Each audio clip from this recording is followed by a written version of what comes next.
Good morning, Frankfurt. Good afternoon dyan sa Philippines. It's already 9:50. 9:50 na ba? Tingnan ko ulit. 8:50 pala, 8:50. Sorry. 8:50 na po dito sa Germany, dito sa Frankfurt. At meron pa pong snow dyan. Actually, maaga talaga akong nagising kanina, mga alas 5. Alas 5 ng umaga, tapos mga 6 PM akong bumangon. So 1 hour ako sa higaan lang. Tapos umuupo-upo, walang nagawa hanggang almost 9 na. So nakapag-inom na ako ng kape, nakakain ng maliit. So yun. Plan for today, since meron pang snow, hindi pa na-melt lahat, pupuntahan natin ang snow doon sa may bundok. Sometimes, pag ang daming snow doon sa may bundok, dito sa may Frankfurt, malapit, nagbablock sila kasi daw dangerous pag magsasakyan doon sa mataas na bundok kasi maraming snow kasi slide. Try natin puntahan doon. Actually guys, today is Saturday. Supposedly, meron akong trabaho ngayon, maaga. Before pa ako umalis ng Philippines, nung December 2, nag-email na ako sa trabaho ko na pupunta ako kasi naka-vacation talaga ako hanggang December 16. Tapos, nung December 2, nag-email ako sa kanila na aalis ako pupuntang Philippines dahil dun sa papa ko. Tapos, wala akong na-receive na reply. Tapos, pagbalik ko dito ng isang araw, tapos kagabi, tumawag ako kasi nag-inform ako na magtatrabaho ako ngayon. Kasi yun ang nasa plan. Tapos, sinabihan ako na na-move daw yung orlaub ko, which means vacation. Na-move siya ng 3 more days. Sa firma namin, pag may immediate family na namatay, bibigyan kanila ng 3 days off. So yun, na-extend ng 3 days yung vacation ko, kaya hindi ako nakapasok today. So next duty ko is next week, Tuesday. So buti na lang nakatawag ako kagabi. Kung hindi, pupunta talaga ako sa trabaho na wala akong duty. So that's the good thing. At 3 days more. So, pwede pa tayong makagala-gala sa labas. At yun, at makapaglinis konti again. At siguro makapagluto na rin. So, i-update ko na lang kayo later pag nakaready na. Hindi ko alam kung anong oras kami aalis. Pero parang nagpo-fog na naman. Pero titingnan natin. Basta, dapat tayong lalabas today. So, until later. At dahil sa labas ay nag-negative 8. So, pack na pack tayo ngayon. Ewan ko lang dun sa bundok. Siguro negative 20 doon. So yan yung outfit natin. Gagala tayo sa snow at maglalaro tayo doon. Siguro mga 40 minutes ang ida-drive papunta doon.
So, dito na tayo. Actually guys, meron pa dito mas mataas. Pero problema doon, wala na kaming parking place. So, dito na lang tayo maglalakad-lakad.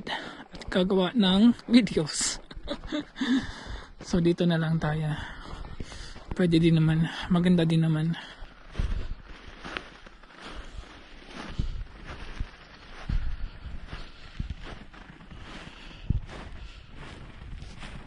Oh, ang ginagawa ko. That man here.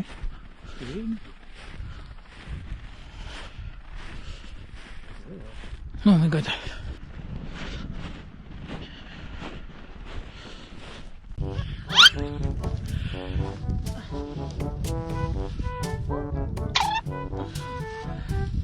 my god. Masarap po guys. Ang ginawa.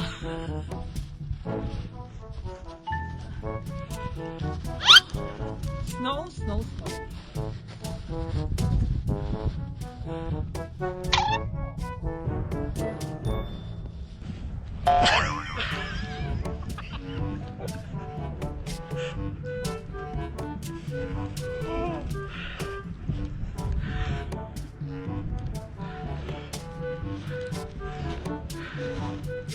Ang hirap at ang ginaw.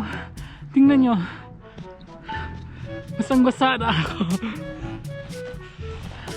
So, this is Artie's vlog and welcome.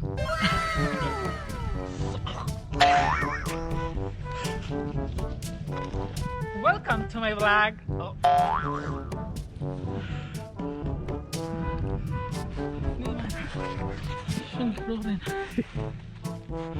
Tama na yun, uy. Ang ginaw.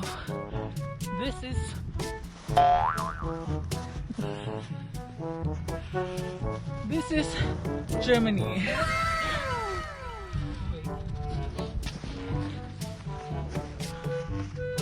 Welcome to my blog.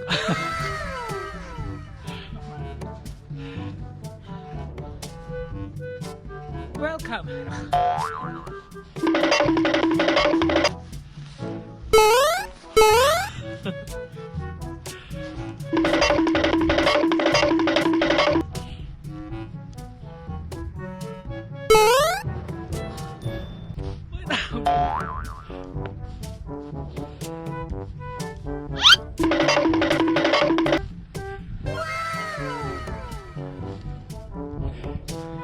Wenn du Schnee hochwirfst und da ist die Sonne drauf, dann glitzert das sehr schön. Okay? Ja, ein bisschen weiter zurück. Genau. Noch ein Stück zurück. Genau, ja. Nicht so.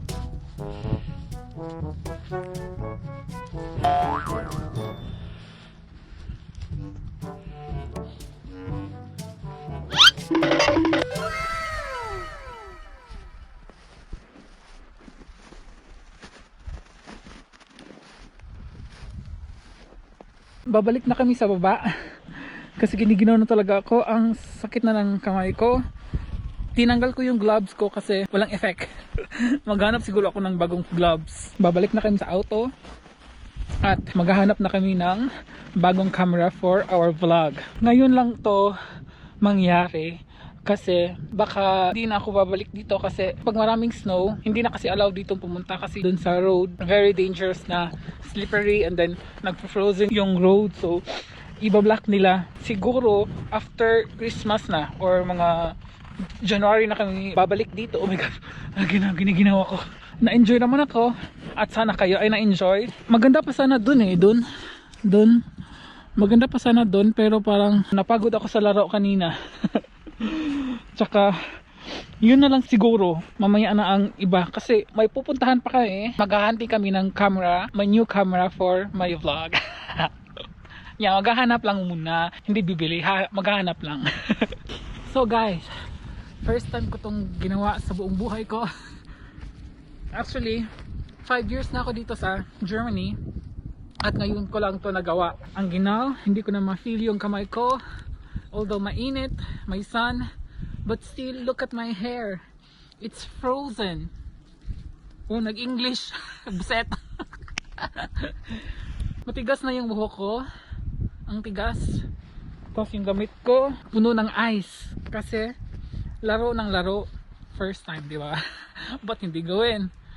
So yan, itong dalawang tong Christmas tree, hindi to pwede madala sa bahay eh. Baka may pulis dyan. Takpin pa ako. Oh my God, ang tigas ng buhok ko. So ayun, this is filled bag. Although mayroon pa doon sa taas pero hindi na kaya, walang parking place, so dito na lang. Dito na lang tayo mag-i-enjoy. We're going down now and hunting for a camera. Oh my God, ang tigas ng buhok ko.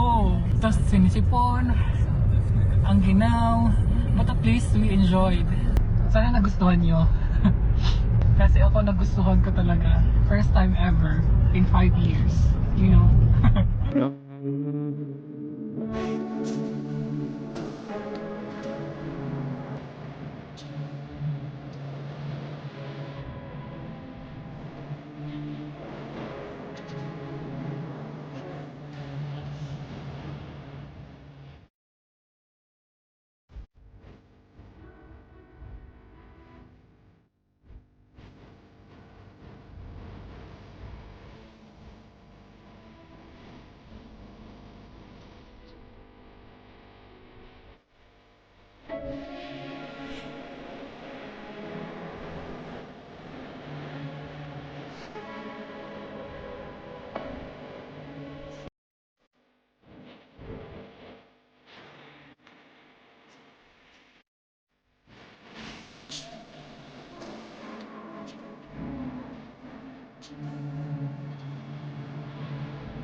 So, ayan.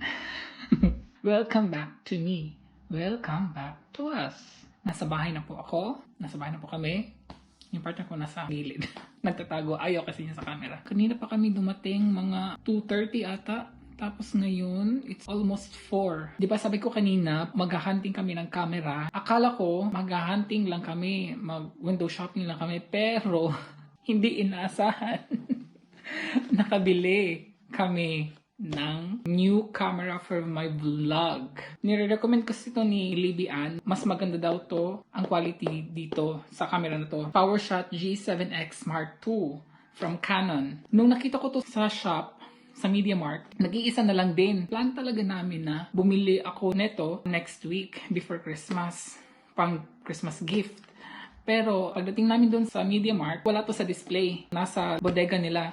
Tapos, hinanapan namin, wala. So, nagtanong kami doon. Sabi nila, wala na sa display. Nandun sa bodega. Nag-isa na lang din. So, sabi ko, ba't ako maghihintay ng, ng next week? Last stock na kasi to eh. So, ba't ako maghihintay? So, kinuha na lang namin. Ayun, nakabili ng hindi inaasahan. Well, at least, meron na akong Canon G7X Mark II.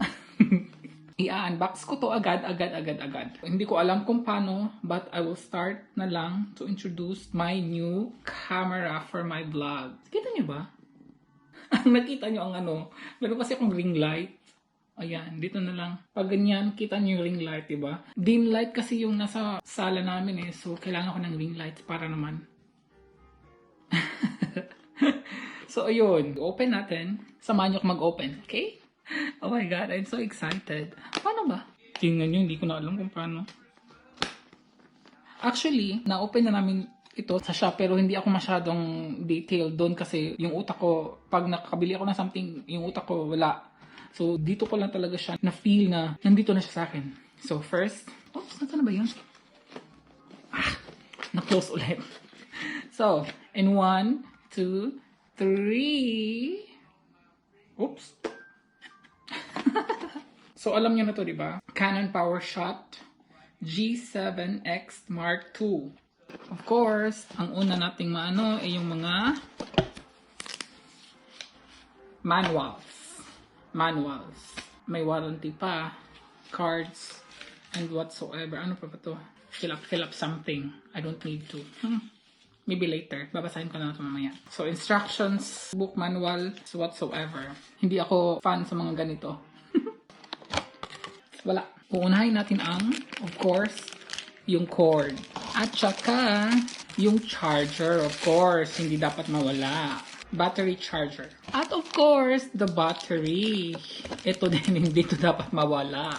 Napaka-importante nito. At meron pa silang, uy, ba't ang tigas? Parang matigas siya.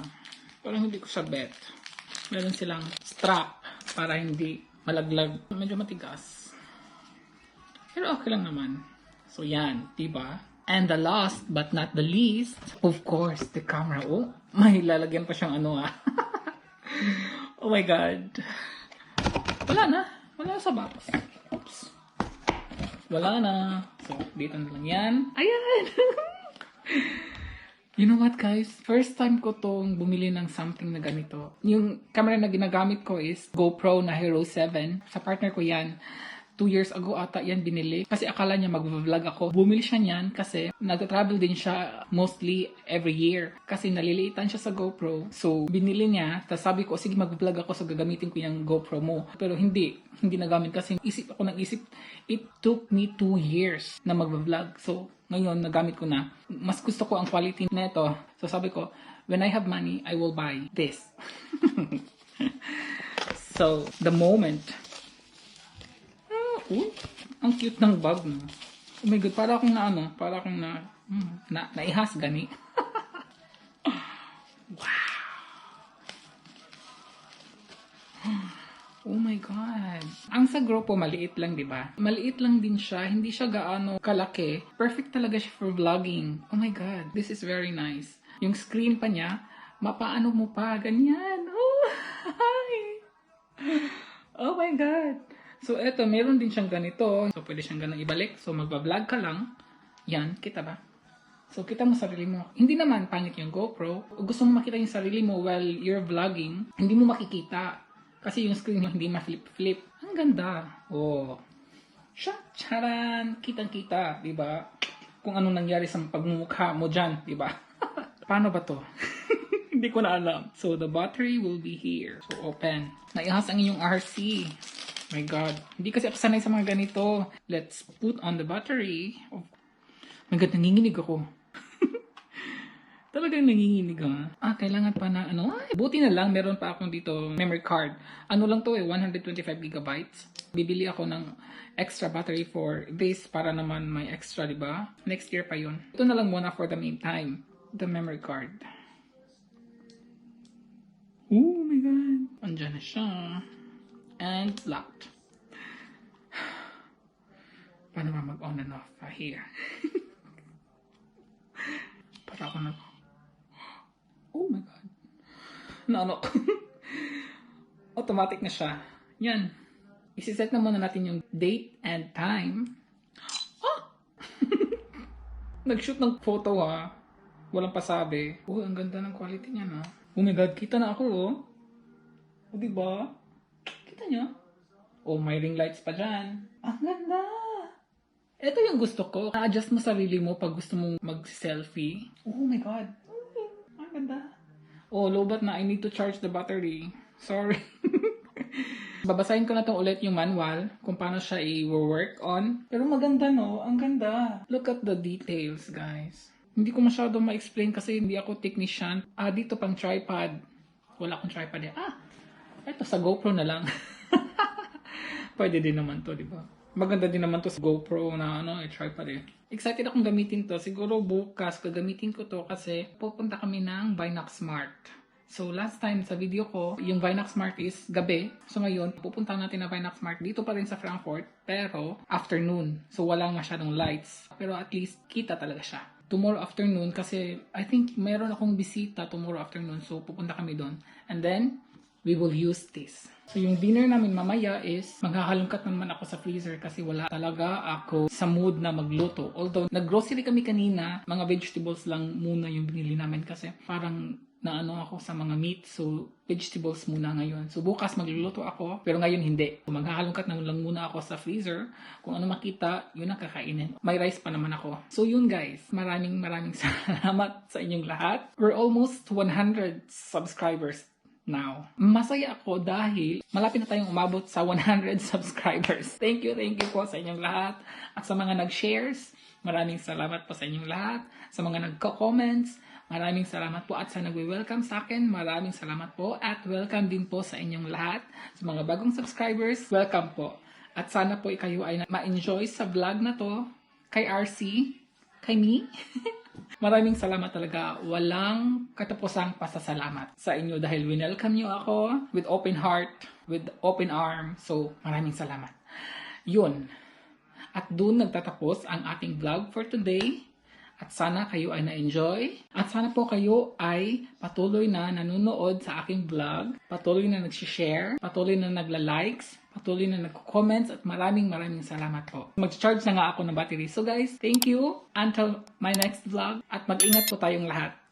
Cheers!